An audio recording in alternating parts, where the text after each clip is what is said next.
Deux dernières questions, puis ensuite les conclusions. Deux questions qui sont hors thème. Première question, c'est Catherine qui répond dans un premier temps, en 2 minutes. Quel dossier, au pluriel, vous intéresse le plus dans l'appareil gouvernemental et pourquoi? Et là, la question s'adresse vraiment à la personne qui répond. Quel dossier vous intéresse le plus dans l'appareil gouvernemental et pourquoi? En fait, moi, tout m'intéresse, mais je n'irai pas là-dedans, je vous dis juste que tout m'intéresse. Il y a des choses que je connais moins, et donc, par conséquent, je serais pas la mieux outillée pour gérer ces dossiers-là. Je trouve ça cool parce que les dossiers qui m'intéressent le plus ne sont pas des dossiers qui ont l'air d'être sur lesquels les députés qui sont déjà à QS ont l'air de se pitcher. Le dossier de la culture, puis le dossier des relations internationales. Pourquoi le dossier de la culture m'intéresse? Ben là, comme je disais, je m'intéresse à tout. Pourquoi le dossier de la culture, je serais bonne pour gérer ça? Je viens du milieu de la culture, là, toute mon expertise vient de là, puis est assez approfondie. Pour les relations internationales, j'ai étudié là-dedans, fait que j'ai fait mon bac dans 3-4 pays différents, je parle 3 langues et demie, j'ai des liens avec du monde un peu partout sur la planète, j'ai fait ma maîtrise à Londres en relations internationales. J'ai eu la chance de faire ça, ça m'a donné une espèce de connaissance de l'international, mais des relations internationales qui m'ont beaucoup servi dans mon militantisme. Parce que autant le néolibéralisme, le capitalisme mondialisé qui scrape tout ce qu'on aime est un mouvement mondial, avec une force mondiale, des liens mondiaux extrêmement forts, autant la réponse qu'on va devoir donner va devoir être à la fois locale et mondiale. On ne pourra pas faire tout seul dans notre coin. On va devoir revenir au local pour être profondément ancré dans nos communautés et sur notre territoire, et que chacun dans cette position-là à travers le monde, on s'inspire les uns des autres, on se parle, on n'est pas obligé de toujours être parti à l'autre bout du monde. Aujourd'hui, la technologie nous permet d'échanger des savoirs, d'échanger des expériences de façon rapide, facile.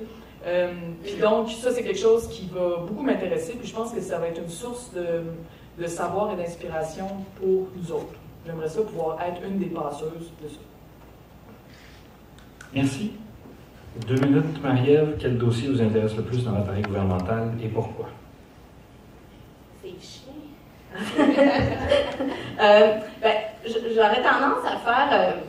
c'est sûr que si je regarde, mettons, mon expérience, mes différentes compétences, probablement que spontanément, si je vais vers la facilité, je vais avoir un nom facile après, si je vais vers la facilité, il y aurait effectivement toutes les questions de justice sociale et de solidarité sociale.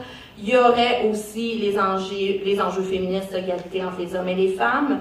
De par mon travail aussi plus actuel, je pense que les questions de mobilité durable ou d'aménagement du territoire sont aussi des dossiers qui m'intéressent et que je pourrais porter activement là, au sein de Québec solidaire. Ceci étant dit, si j'avais un intérêt nouveau à découvrir, je pense que je pourrais faire justice. Je sais pas. Ça me vient spontanément. Ouais, justice, ben, il y a plusieurs. On a eu notre dernier enjeu à l'enjeu 5 et tout ça qui a parlé de justice. Il y a eu plusieurs propositions intéressantes. Il y a entre autres, il y a des questions à se poser, entre autres, quel va être comment est-ce qu'on perçoit le rôle de la police, entre autres, dans un Québec solidaire.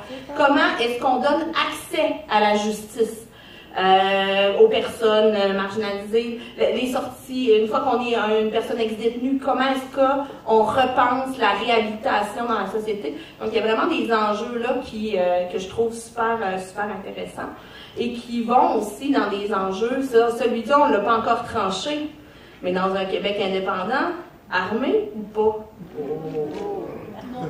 Voilà. Merci.